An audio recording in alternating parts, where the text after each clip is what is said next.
Este texto filosófico está inspirado en el libro El Principito de Antoine de Saint-Exupéry. Había una vez un pequeño viajero que cruzaba planetas muy lejanos buscando algo que no sabía nombrar. En cada mundo que visitaba encontraba adultos ocupados con cosas que parecían importantes. Números, poder y objetos brillantes.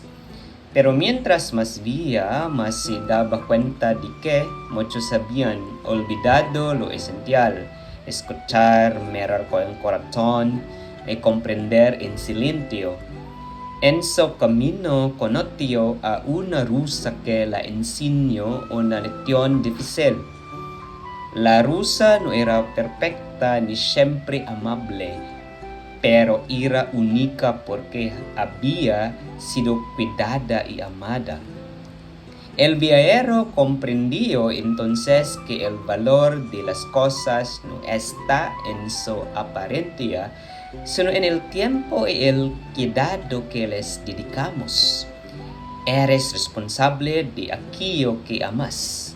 Parecía decirle el viento entre los mundos.